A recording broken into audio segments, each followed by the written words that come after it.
That night was the craziest yet the most exciting night of my life.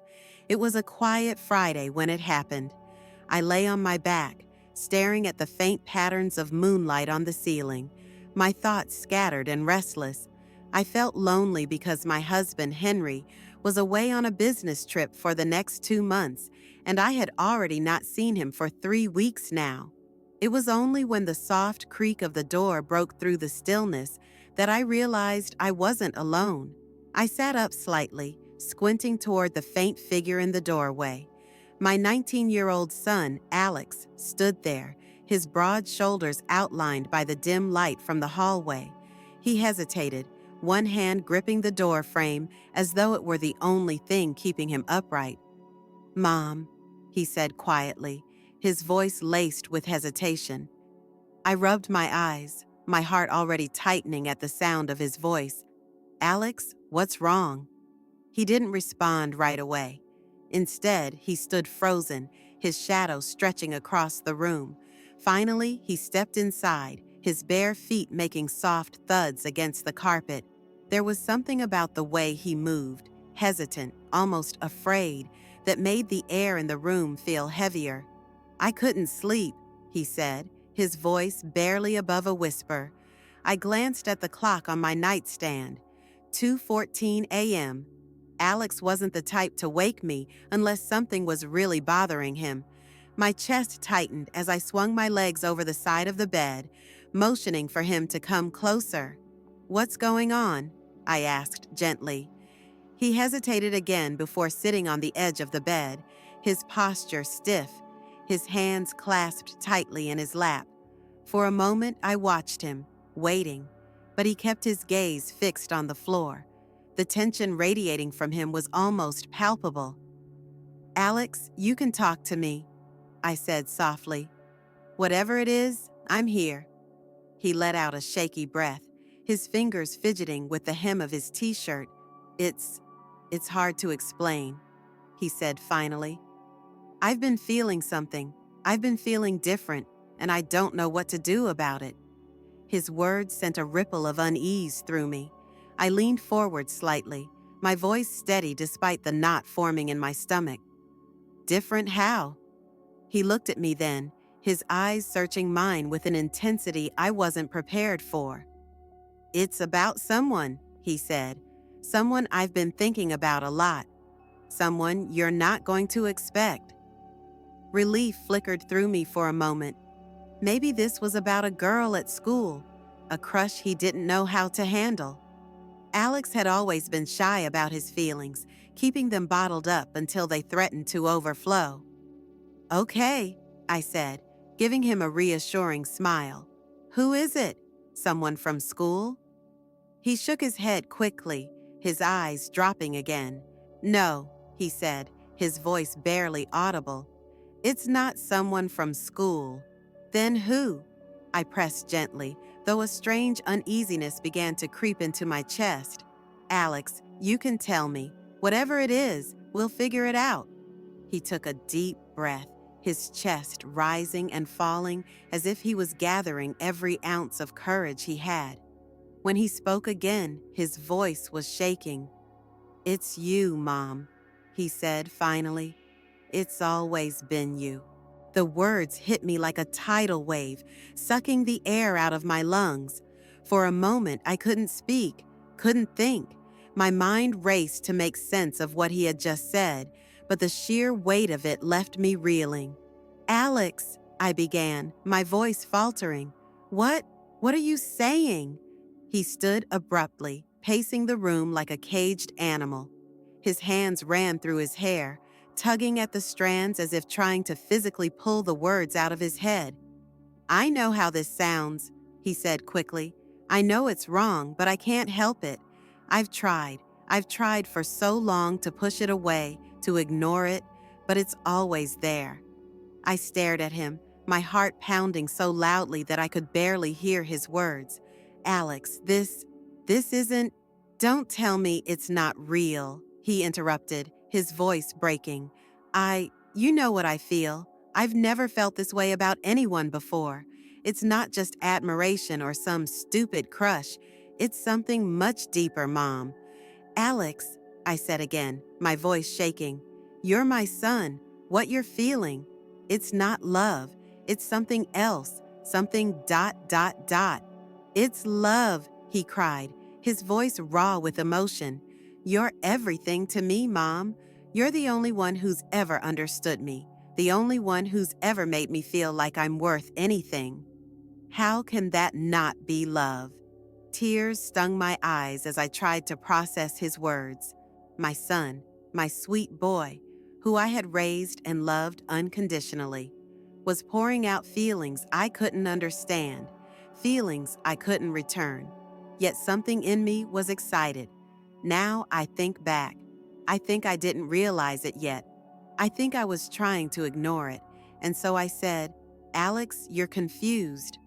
You're going through a lot right now, and maybe these feelings. I'm not confused, he said, turning to face me. His eyes were glassy with unshed tears, his jaw set with a determination that made my chest hurt. I've never been more sure of anything in my life. It was then that I noticed. I could feel the way he was attracted to me, and I didn't want to turn away from it. But still, being his mother, I took the responsibility to ignore it. I reached out and put a hand on his arm. Alex, I said gently, these feelings, they'll pass. I promise you, they'll pass. And when they do, you'll see things more clearly. What if they don't? He whispered, his voice breaking. What if this is who I am? What if this is how I'm supposed to feel? My throat tightened, and for a moment I couldn't speak. I didn't have the answer he was looking for, didn't know how to ease the pain that was so evident in his eyes. All I could do was hold on to the hope that time would bring clarity, that this moment wouldn't define us. You're not alone in this, I finally said, my voice shaking but determined. We'll get through this, Alex, together. He looked at me for a long moment, his eyes filled with a vulnerability that made my heart ache. I don't want to lose you, Mom, he said quietly. I can't lose you. You won't, I said firmly, squeezing his arm. No matter what happens, I'll always be here. You know what? Why don't you come with me tonight? Maybe that would help a little, I said as I turned back under my sheets. He nodded and slowly got into bed. Then I grabbed him and felt something. I didn't mention it to him, of course, so I just said, "Good night, sweetheart." And he smiled at me. The silence that followed was heavy, but not unbearable. It was the kind of silence that held promise, fragile but sincere. And when he closed his eyes, I felt a glimmer of hope. Hope that we could weather this storm, no matter how impossible it seemed. But deep down, I knew this was just the beginning, and I was right. There would be another night like this that would end in a very different way. Nothing happened that night, but there were more to come, because love, especially love as complicated as this, doesn't fade away quietly. It demands a reckoning, and I had no idea what that reckoning would be. The morning after Alex's confession felt surreal. The silence of the house, usually soothing, now pressed down on me like a crushing weight. Every corner, every familiar object seemed to hum with the unspoken tension between us. I busied myself with chores, hoping the routine would ground me, but my hands trembled as I folded laundry, and my mind raced with questions I couldn't answer. What did this mean for us? For him? For me? The clatter of a chair in the kitchen snapped me out of my thoughts. Alex was sitting at the table, staring into a bowl of cereal that looked as untouched as my cup of coffee on the counter. His hair was unkempt, his eyes shadowed with exhaustion. He hadn't slept, and neither had I. "Morning," I said carefully, breaking the silence. He looked up, his expression unreadable. "Morning," he replied, his voice hoarse. I poured myself a fresh cup of coffee, the sound of the liquid filling the mug louder than it should have been. I joined him at the table, the distance between us feeling both too far and too close. For a moment, neither of us spoke. The air was thick with the unsaid. Finally, I broke the silence. Alex, about last night, I meant what I said. He interrupted, his voice calm despite the turmoil in his eyes. I'm not going to pretend I didn't. I closed my eyes for a moment, willing myself to stay calm. I know you're being honest, I said quietly. But Alex, what you're feeling, it's not something we can act on. It's not something we should act on. He leaned back in his chair, his hands gripping the edge of the table. Why not? He asked, his voice tinged with frustration. Why does love have to fit into rules and boundaries? Shouldn't love be free? I took a deep breath, searching for the right words. Love isn't just about what we feel, Alex, I said. It's about what's right, what's good for everyone involved. And what you're saying, it could hurt both of us. He looked away, his jaw clenching. I don't want to hurt you, he said softly. That's the last thing I want to do. I know, I said, reaching across the table to put a hand over his. And I don't want to hurt you either. That's why we need to handle this carefully. We have to find a way to put this behind us. His fingers tightened around mine, and for a moment I saw the boy he used to be. The boy who'd held my hand when he was scared, who'd looked to me for guidance and comfort. But this was different. The way he looked at me now was different. I don't know if I can get past this, he admitted, his voice barely above a whisper. But I'll try. For you. Tears welled in my eyes and I squeezed his hand gently. That's all I ask. The days that followed were a blur of awkward conversations and forced normalcy. Alex tried to keep his distance, retreating to his room or spending long hours away from the house. I told myself it was for the best, that space would help him sort out his feelings, but I missed him. Missed the easy rapport we'd shared before everything changed. From the night of his confession, we slept in the same bed every night, but I still noticed a distance between us. One night, as I was preparing dinner, I heard the front door open and close. Alex walked into the kitchen, his hair damp from the rain. He looked at me for a long moment, as if deciding what to say. Hey, I said, trying to keep my tone light. You're just in time. Dinner's almost ready. He didn't answer right away.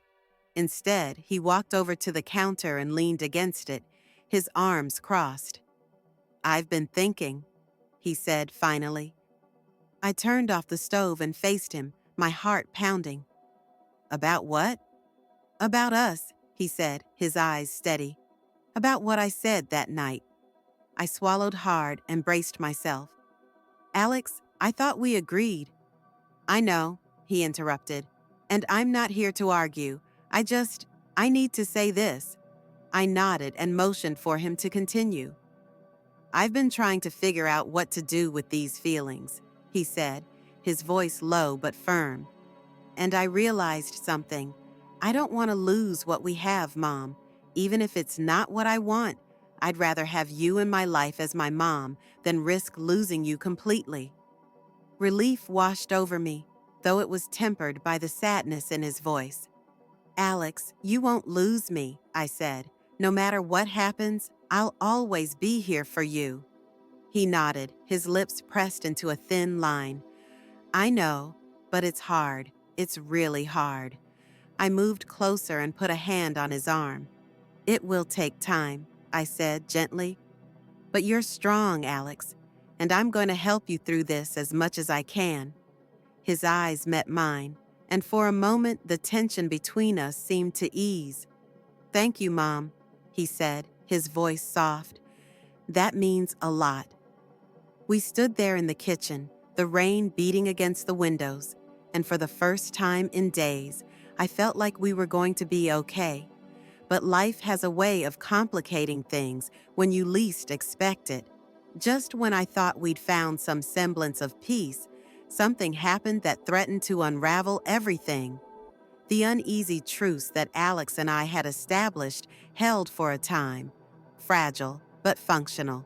He made an effort to smile more, laugh at my jokes, and join me for meals like he used to.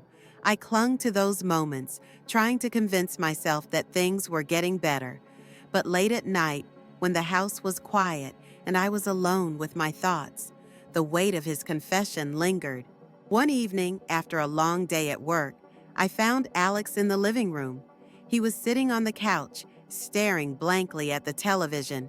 An old sitcom was playing, its laugh track echoing awkwardly in the otherwise quiet room. He looked up as I walked in, his expression unreadable. "You okay?" I asked, sitting down next to him. He shrugged. "Yeah, just thinking." I hesitated before speaking. "About anything in particular?" He let out a soft laugh, though there was no humor in it. "What am I not thinking about?" "This?" My stomach twisted. "Alex, I thought we were putting this behind us." "I'm trying," he said quickly. "I really am, but it's not that easy. You can't just turn feelings off like a switch." "I know," I said, my voice soft, "and I don't expect you to. But we have to keep working on it, for both of our sakes." Then he turned to me, his eyes searching mine. "Have you ever thought about it?" he asked suddenly, his voice low. "About us? About what it would be like if things were different?"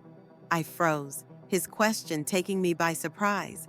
"Alex, I don't—" "Lie to me," he said, his tone more pleading than demanding. "Just tell me the truth." I looked away, my mind racing. The truth was complicated, tangled in emotions I didn't fully understand. Of course, I'd thought about it. How could I not, after what he'd said? But admitting those thoughts, even to myself, felt like crossing a line I couldn't get back over. "It doesn't matter what I was thinking," I finally said, forcing my voice to remain calm. "What matters is doing the right thing. And this isn't right." He sighed and ran a hand through his hair. "I know you think that, but what if—" "No, Alex," I said firmly, cutting him off. "There is no what if. We're not having this conversation." He stared at me for a long moment, his expression a mixture of frustration and sadness. "You're afraid," he said finally. "Yes, I am," I admitted, "because this isn't just about you and me. It's about everything we've built, everything we could lose." But I was lying. I was scared. He was right, but for the wrong reason. I was afraid to tell him that I had been feeling something too for the last few days, something I was afraid to tell him. He didn't answer, and the silence that followed was deafening. Finally, he stood up, his movements stiff. "Actually, I'm going for a walk," he said, heading for the door. "Alex," I started, but he was already gone.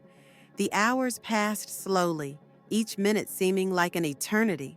I sat by the window and watched the street, my worries growing with each passing moment. Alex didn't come back. It wasn't until almost midnight that I heard the door open. I rushed to the front door, relief flowing through me as I saw him step inside, soaked from the rain.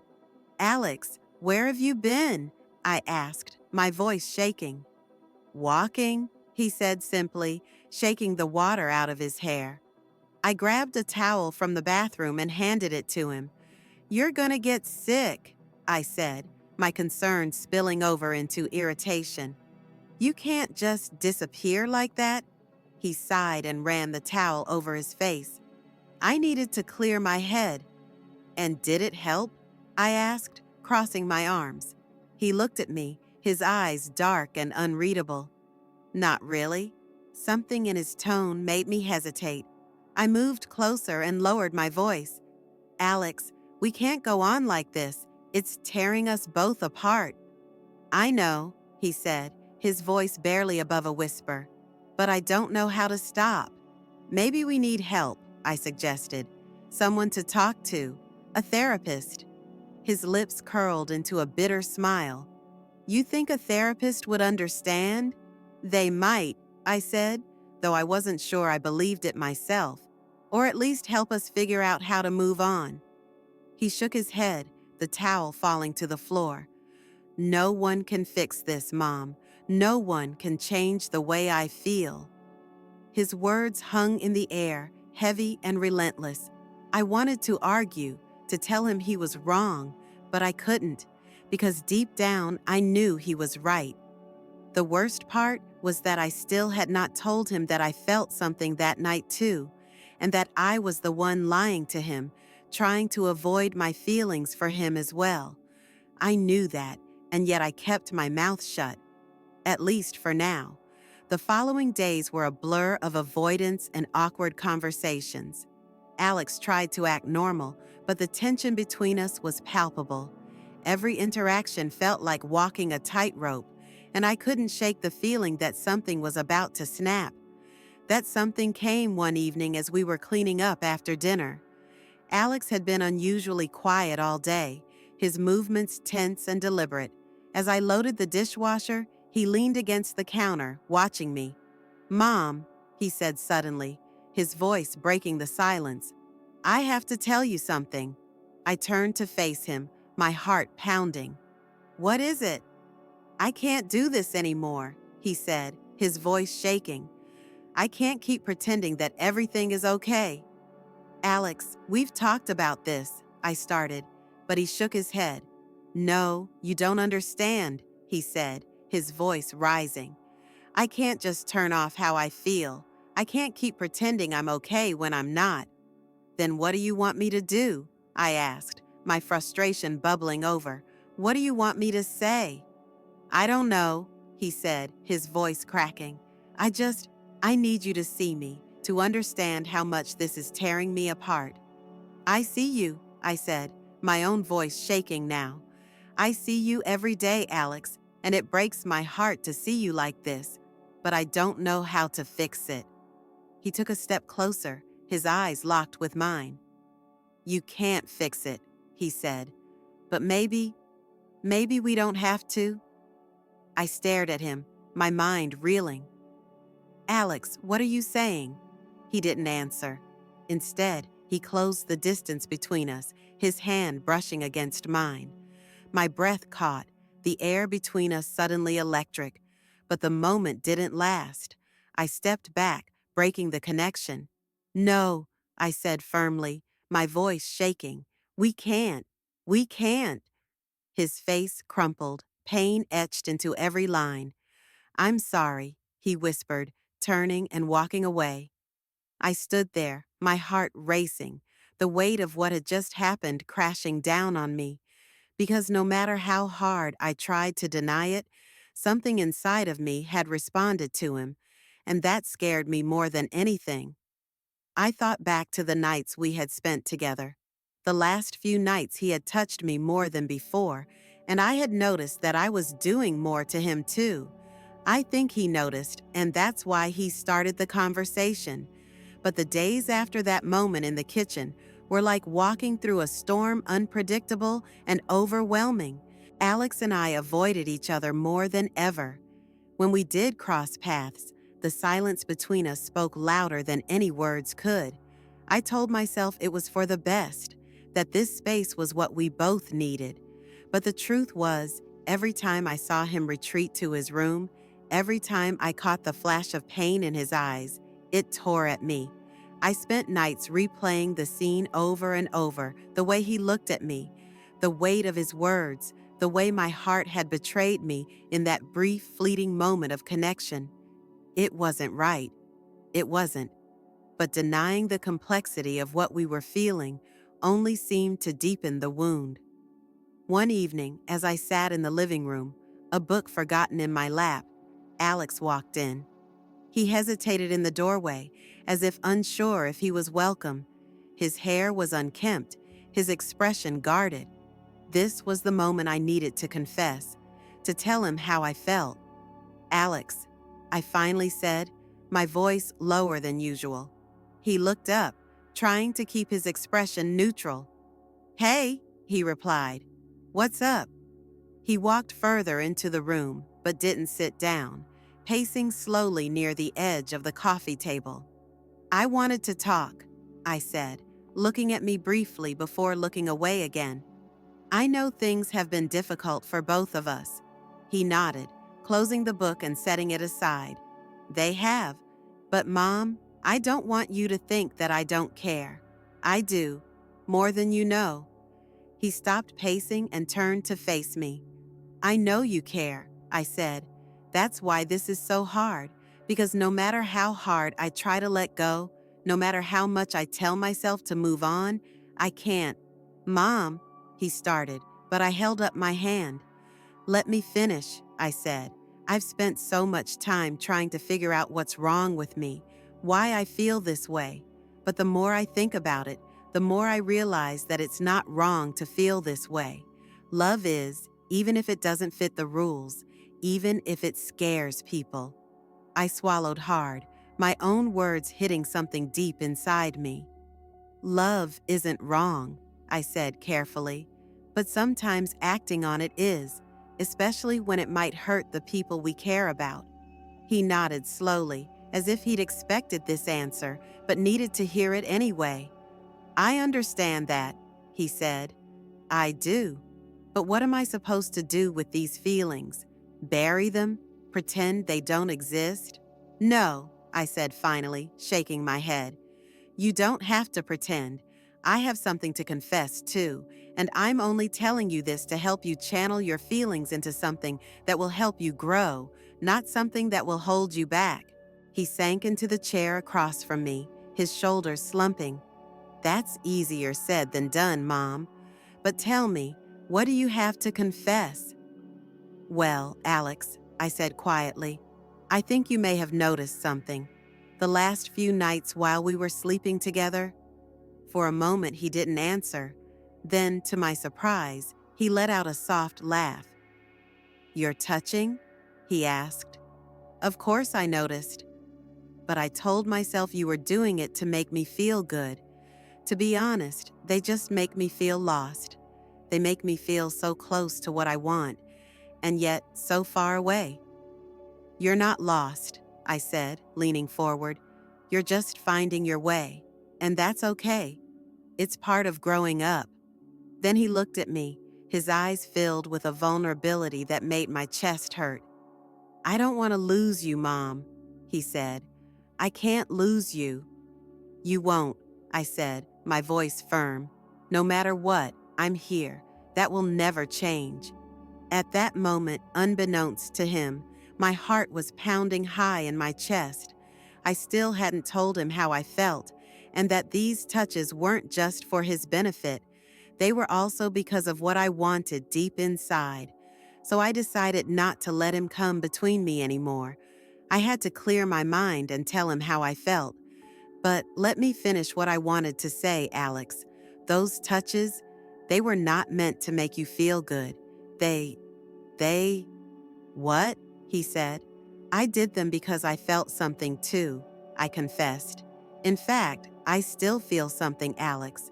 I was afraid to tell you because I am your mother, and it is wrong. It cannot be true, what we feel for each other, but I can't deny what I feel. He was silent for a moment, and then he leaned over and grabbed my leg. Alex, I said, we can't do this. What about Dad? We can't. No one has to know, he whispered, but I could still see the hesitation in his eyes. I leaned over and kissed him intensely, but not for long. I knew we couldn't do this, and I knew he wasn't sure either.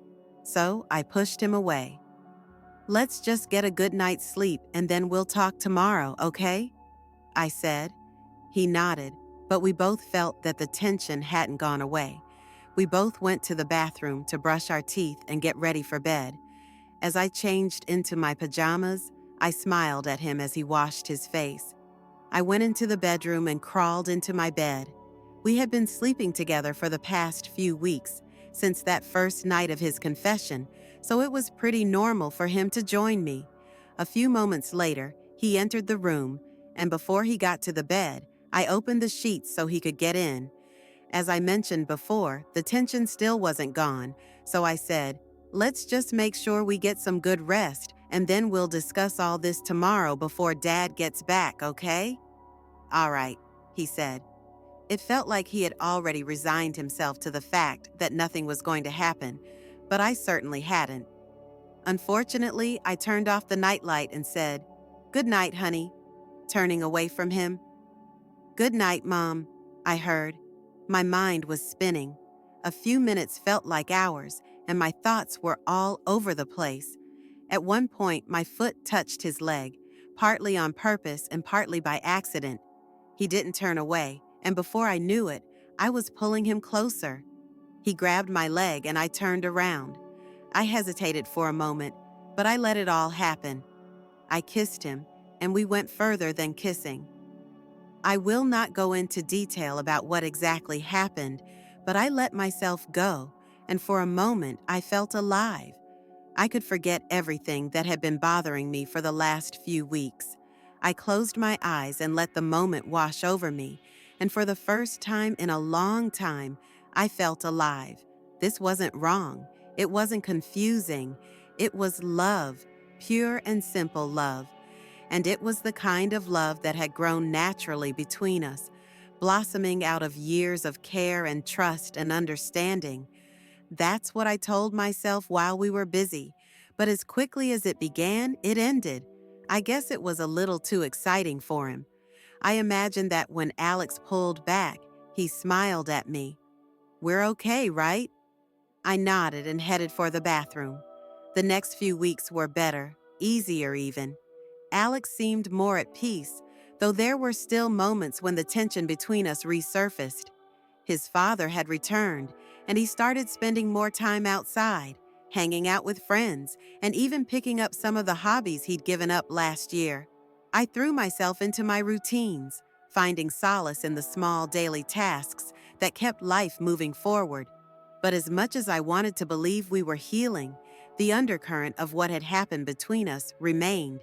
It was an invisible thread that bound us together in a way that neither of us could fully escape. Up until this point, I still haven't told my husband about what happened, and Alex and I haven't talked about it either. I don't know what to do, and I don't know what to think of it. What are your thoughts on it? I'm curious about other people's opinions on this, and that's why I am telling this story. It is crazy what happened, but I can't deny it. And on top of that, I am never able to turn things back.